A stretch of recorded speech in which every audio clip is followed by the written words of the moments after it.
Welcome to the Talkin VAWLS Network. My name is Boogie Bentley. You know, one of the fun things about playing on Thursday night, and not just playing on Thursday night, but going out taking care of business, 59-10 against Ball State. You're getting in all the backup quarterbacks. Everybody's getting an opportunity to go out and play inside of Neyland Stadium. But then on Saturday, we get to sit back, we get to watch college football in a stress-free environment. We get to nitpick all the other teams and kind of look at the matchups moving forward. And what always seems to happen every single season is when this happens, we sit back and emotional responses start to come out. You know, those of us that were saying Tennessee's going to go out and win 10 games this season, now all of a sudden we see Georgia absolutely destroy Oregon, or we see the Florida Gators go and beat Utah. The emotional reaction is always high. Now those people are starting to say maybe 8-4 was a little bit more realistic. Maybe Boogie was dialed in a little bit more with 8 wins. Do we respond too emotionally to week one?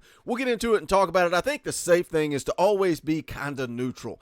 Wait and see. Let's see how the season plays out. Let's see what Florida looks like after they play Kentucky. We're going to talk about it, but as always, do me a favor, go ahead and smash that like button just below the video. It's quick, it's free, it's easy, it helps the channel, and I would greatly appreciate it. Also, if you are new to the Talkin VAWLS Network, welcome. We're not experts, we're not insiders. We are fans just like you. If you enjoy the content, make sure you subscribe, click that bell for notifications. You won't miss out when we go live or when we drop a video. Going to be live tonight, Sunday night, 6:30 p.m. Eastern Time. We're going to play NCAA 2013, but we're also going to talk some VAWL football. We'll talk about everything that went down during week one, and then I'm going to be live Tuesday morning. I know that's going to be a change to the schedule. You guys, a lot of you voted for Monday, but because of the holiday things going on, I'm going to move it to Tuesday morning, 9 a.m. We're going to break down Pitt as we head into that big football game next Saturday. But let's get into it. Let's talk about week one.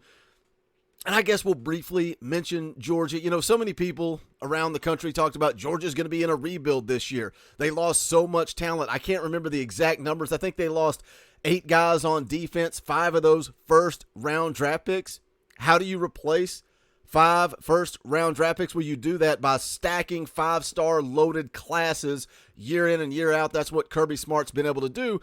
And, you know, people want to come at me and talk about me saying that about Pitt. How do you replace Kenny Pickett? How do you replace Jordan Addison? Well, the difference is Georgia has backloaded 5-star after 5-star after 5-star, so they didn't even miss a beat. They go out, absolutely destroy Oregon 49-3. It was never in doubt. Bo Nix looked just as bad for Oregon that he did at Auburn. Stetson Bennett came out. He was efficient, threw for over 360 yards and 2 touchdowns. Georgia is going to be a handful. Georgia is going to be a problem. That's why when we made our preseason predictions, I had Georgia as a loss, and I still see it as a loss. It's going to be a tall task to go into Georgia on the road and beat that football team. Florida Gators, another team that everybody's buzzing about this morning after their victory over Utah last night, 29-26, and I think people probably being a little bit too emotional, getting a little bit too excited about this game. Is Utah really a top 10 team? Are they? I know that's what it says beside their football team's name, but are they really the 7th best team in the country? You also got to factor in that they did go on the road into the heat. You had players puking on the field. I think the heat really got to them, but look, not taking anything away. Not taking anything away from that Florida football team. Anthony Richardson is going to be a problem, and Tennessee's going to have to find a way to contain him. I think if you force him to try to beat you with his arm, you may have some success, but can they keep him in the pocket? Do you put somebody like Jeremy Banks on him and spy? You know, we saw how that worked out last year.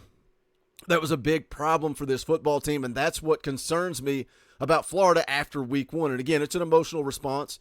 Richardson was not great, but he was efficient with his arm. 17-24, 168 yards, but with his legs, he not only extended plays, but he made plays. Over 100 yards rushing, averaged 9.6 yards a carry. Of course, a lot of that came on one big, long run he had early in the game. Also had 3 touchdowns on the ground. I still like Tennessee in this game.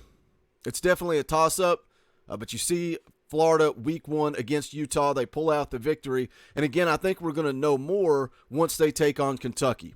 And again, I think the smart thing when you look at all this, when you look at the Georgia game, the Florida game, the Pitt game, those are the 3 main games that I was taking in yesterday.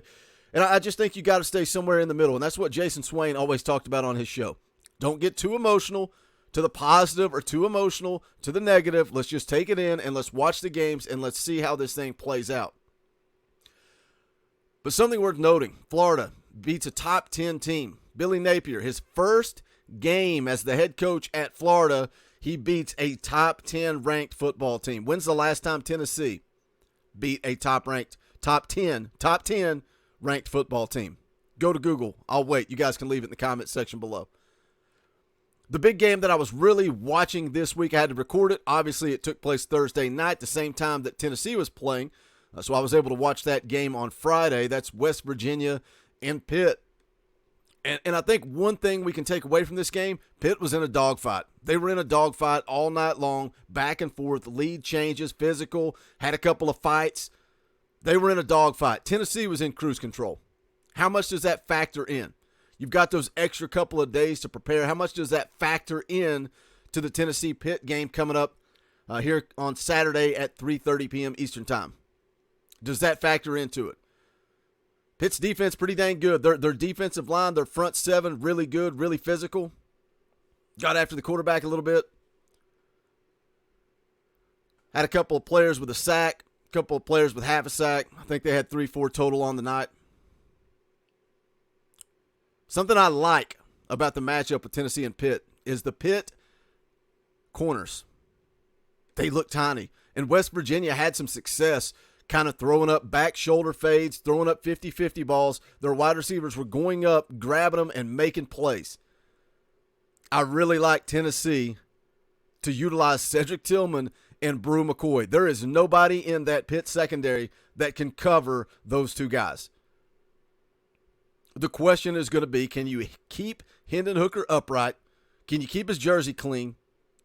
Tennessee's offensive line, I feel like, played pretty good on Thursday night, but it is Ball State.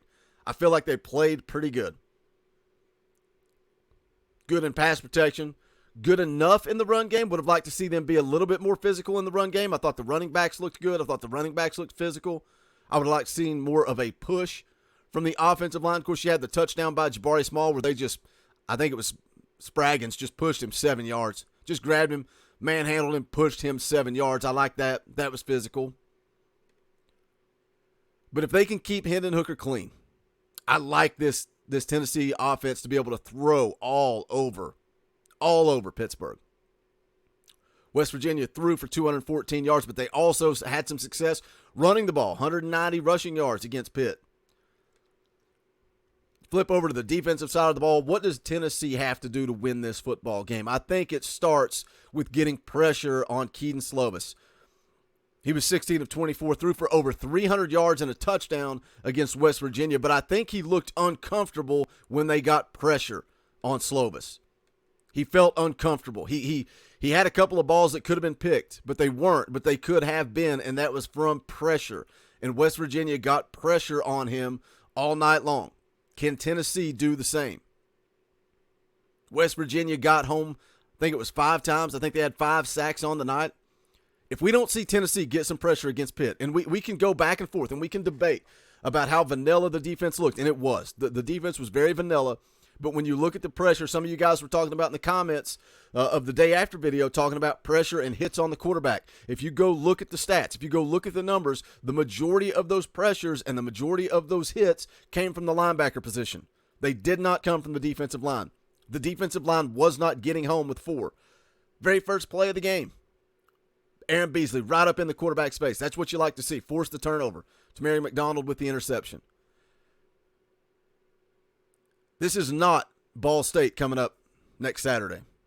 It's Pitt, and Tennessee's going to be playing to win. Are they going to get pressure? Are they going to get home to the quarterback? If they can impact Keaton Slovis, I like Tennessee in this football game. I think they're going to go score points. Is it going to be one of those games like Kentucky last year? Is it going to be 48-45 in the fourth quarter? Whoever has the ball last wins? Or can Tennessee get some stops? If they can get some stops on defense, I like Tennessee to win this game by 14 or more. I just think Tennessee has more talent on the field. But emotional reactions to week 1 are in the book. What do you guys think? Highs, lows? You more concerned? What was your prediction going into the week and coming out of the week? Were you one of those 10-win guys? Are you shifting that to 8? Are you an 8-win guy and still feel confident? That's where I'm at. I'm still at 8-4. I still like it. I still like Tennessee to go on the road and beat Pitt. Maybe a little bit of an emotional response to that Florida game.